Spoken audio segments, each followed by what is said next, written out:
I had another question for you, which is like Go for it. Yeah. drenched in dark irony, which is me asking you how you summon the courage to talk to someone who has lost a loved one. Yeah. Because that was your job, was to talk. I mean, I can't, I'm a parent, okay? So Yeah. I know what we're talking about here.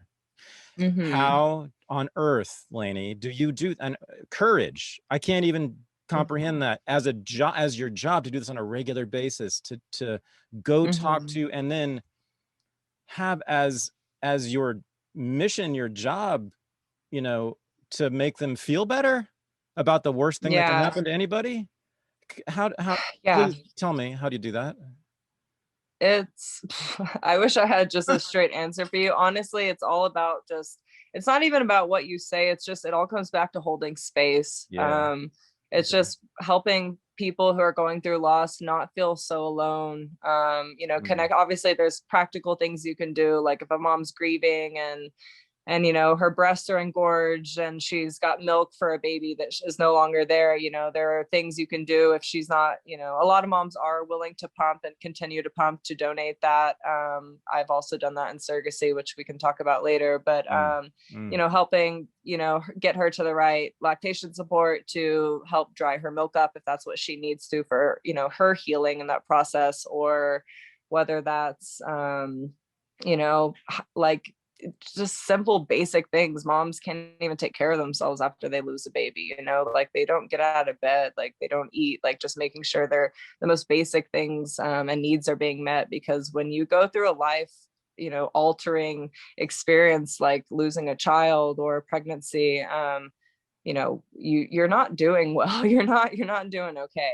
So it's just, yeah, I wish there was just like one simple thing, but it's a million little things, and it's taking out the trash, and it's helping with the siblings, and it's honoring her emotions and letting her know that everything that she feels is valid, and letting her feel it. Because so many people like immediately want to, and I mean, in my own case, I was immediately thrown on antidepressants as soon as Danny died, and I just became numb and apathetic. I wasn't getting anywhere. I wasn't healing Mm. anything. And maybe at that point, that I guess what was needed, but really what was needed was I needed to cry and let all that out. But instead, I just became apathetic because I couldn't feel anything. So like really Mm.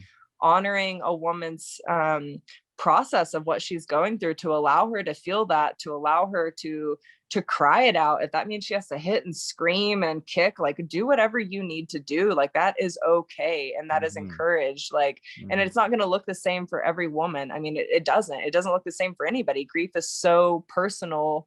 Um, and bereavement, it's such a hard thing. And yet we all go through it.